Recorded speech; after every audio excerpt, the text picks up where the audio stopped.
قانون ایسے بنتے ہیں۔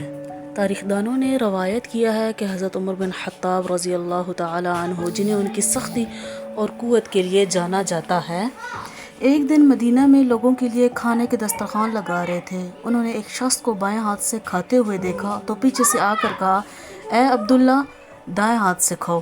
اس شخص نے جواب دیا، اے عبداللہ، میرا دایاں ہاتھ مصروف ہے۔ حضرت عمر رضی اللہ تعالیٰ عنہ نے دوبارہ یہی بات کہی۔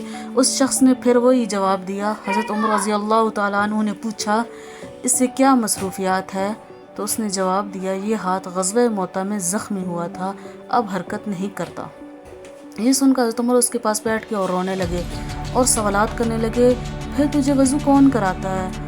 اور تیرے کپڑے کون دھوتا ہے؟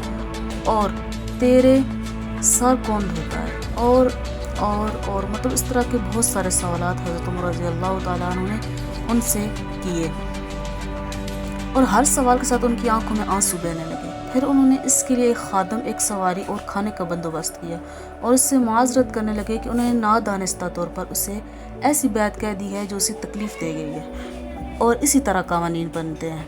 حضرت عمر رات کو مدینہ کی گلیوں میں گشت کیا کرتے تھے، نہ کہ رعایا پر نظر رکھنے کے لیے بلکہ ان کے حالات جاننے کے لیے۔ ایک رات انہوں نے ایک دیہاتی عورت کو اپنے شوہر کی یاد میں اشعار پڑھتے ہوئے سنا، طویل ہو گیا یہ رات اور اس کا اندھیرا بڑھ گیا ہے، مجھے نیند نہیں آتی کہ میرا محبوب میرے ساتھ نہیں کھیلتا، اگر نہ ہوتا وہ ذات جس کا عرش آسمانوں پر ہے تو یہ بستر میرے ہجر کی شدت سے ہل گیا ہوتا۔ حضرت امیر المومنین نے قریب آئے سنا اور پھر دروازے کے قریب جا کر ان سے پوچھا، اے میری بہن، کیا ہوا؟ تو اس عورت اندر سے عورت نے جواب دیا، میرے شوہر کئی مہینوں سے جہاد کے لیے گئے ہوئے ہیں، میں انہیں یاد کرتی ہوں۔ عمر رضی اللہ تعالیٰ نے فوراً اپنی بیٹی حفصہ رضی اللہ تعالیٰ عنہ کے پاس گئے اور پوچھا، عورت اپنے شوہر کی جدائی کتنے عرصے برداشت کر سکتی ہے؟ حضرت حفصہ شرما گئی اور سر جھکا لیا، تو عمر رضی اللہ تعالیٰ عنہ نے عاجزی سے کہا، اللہ حق کہنے سے نہیں شرماتا، اگر یہ سوال رعایا کے معاملے کے لیے نہ ہوتا تو میں کبھی نہ پوچھتا۔ حضرت حفصہ نے جواب دیا، 4، 5 یا 6 مہینے۔